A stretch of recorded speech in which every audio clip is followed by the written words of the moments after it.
خەمۆکی و ناشادی لە ئێران ئاکامی بەردەواممانەوەی دەسەڵاتی کۆماری ئیسلامی. ئەو ئامارانەی لە ساڵانی ڕابردوودا سەبارەت بە تەندروستی دەرونی لە ئێران بڵاو کراوەتەوە وێنەیەکی نیگەرانکەر لە پەرەسەندنی خەمۆکی لە کۆمەڵگەدا نیشانەدەن. بە گوێرەیەم توێژینەوەیە ئێران ئەمڕۆ نەک هەر لەگەڵ قەیرانی ئابووری و سیاسی بەڵکو لەگەڵ قەیرانێکی قوڵی تەندروستی دەرونیش بەرەو ڕووە، قەیرانێک کە تەنانەت ئامارە فەرمیەکانی حکوومەتیش ناتوانن نکۆڵی لێ بکەن. خەمۆکی و ناشادی لە ئێران دەرەنجامی ڕاستەوخۆی ئاوێتەبوونی هەژاری، سەرکوت، قەدەغەکردنی شادی و خۆشی و تێکشکاندنی کەرامەتی ئینسانیە. بەپێی راپۆرتێک کە لە ڕۆژنامەی توجارەت نیوز چاپی تاراندا بڵاو کراوەتەوە، نزیکەی 25% دانیشتوان بەدەست جۆرێک لە نەخۆشیەکانی دەرونیەوە، لەوانە خەمۆکی، دڵەڕاوکێ، تێکچوونی ڕەفتار و هتت دەناڵێنن، واتە لە هەر 4 کەس لە خەڵکی ئێران کەسێک گیرۆدەی یەکێک لەو نەخۆشیانەیە. ڕێژەی خەمۆکی جیهانی نزیکەی 7%، بەو پێیە ڕێژەی خەمۆکی لە ئێران زیاتر لە 3 هێندەی ستانداردی جیهانیە. بەوتەی ئەو کارناسانەی کە ئەو ئامارانەیان ئامادە کردووە، پەرەسەندنی کێشە ئابووریەکان، بێکاری، نائەمنی کار و گوشارە کۆمەڵایەتیەکان لە زومرەی گرنگترین هۆکارەکانی پەرەسەندنی نەخۆشیە دەرونیەکان لە ئێرانن. ئەم ڕەوتە تەنها مەترسی نییە بۆ سەر تەندروستی تاک، بەڵکو خەمۆکی چارەسەر نەکراو دەتوانێت ببێتە هۆی پەرەسەندنی توندوتیژی بنەماڵەیی، زیادبوونی بەکارهێنانی ماددە هۆشبەرەکان و تەنانەت پەرەسەندنی هەستی تووڕەیی و بێهیوایی لەسەر ئاستی کۆمەڵایەتی. لەم ڕووەوە ئێمە تەنها لەگەڵ زیانێکی تاکە کەسی بەرەوڕوونین، بەڵکو لە بەردەم زنجیرەیەک قەیرانی کۆمەڵایەتی داین. یەکەم هۆکار و گرنگترین بزوێنەری خۆموکی بریتیە لە گوشارە ئابووریەکانی وەک بێکاری، گرێبەستی کاتی، سپی ئیمزا و پەیمانکاری. زیاتر لە 80% کرێکارانی ئێران بە گرێبەستی کاتی، سپی ئیمزا یان لە ڕێگەی شرکەتە پەیمانکاریەکانەوە کار دەکەن.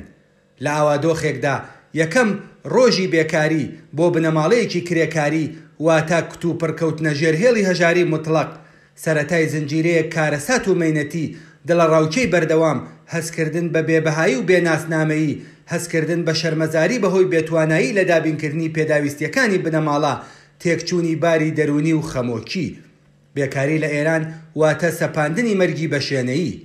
دەرەنجامە چاوەڕوان کراوەکەی بریتیە لە بەریەکترازانێکی شرازەی بنەماڵەکان، پەنابردنە بەر ماددە هۆشبەرەکان، لەشفرۆشی ناچاری، زیادبوونی خۆکوشتن و پەرەسەندنی زیانە کۆمەڵایەتیەکانی تر.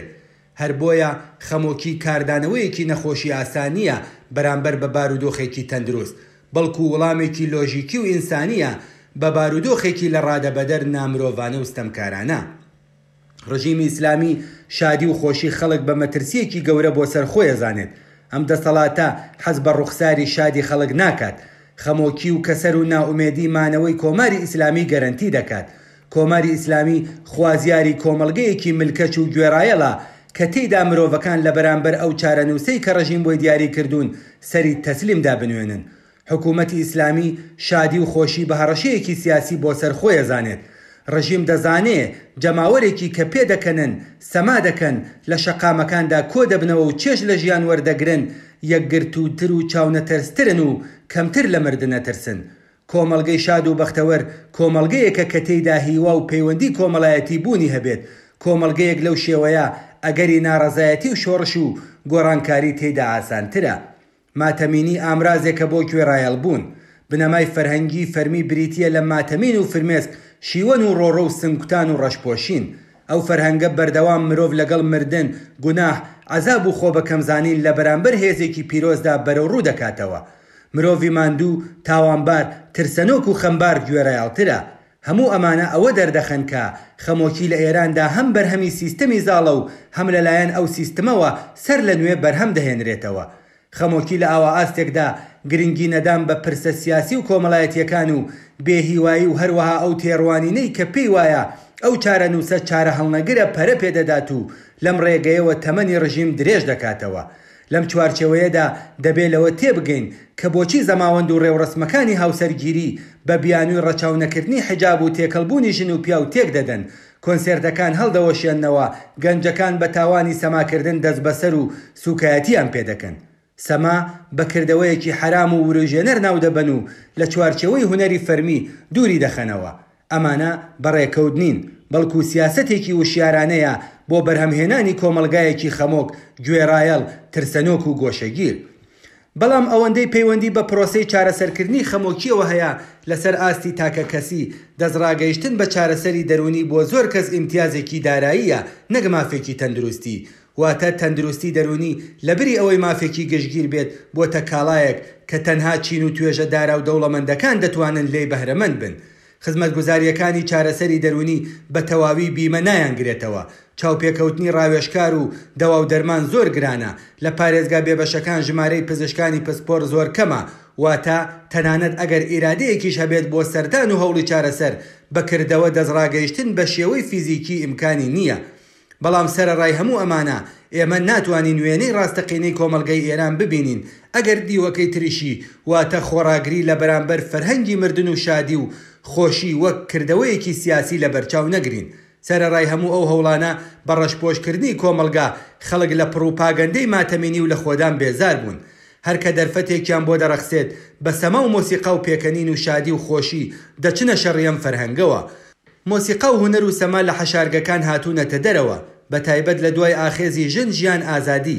ئەم خۆڕاگریە شێوازێکی بربڵاوتر و بێرانەتری لە خۆ گرتووە.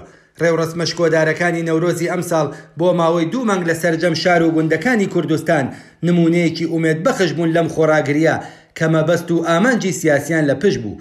لێرەدا چیتر شادی تەنها لە پێنا و باشترکردنی حاڵ و هەوای مرۆڤدانیە، بەڵکو شادی و خۆشی، سەما و گۆرانی و پێکەنین بوونەتە کردەوەیەکی وشیارانەی خۆڕاگری.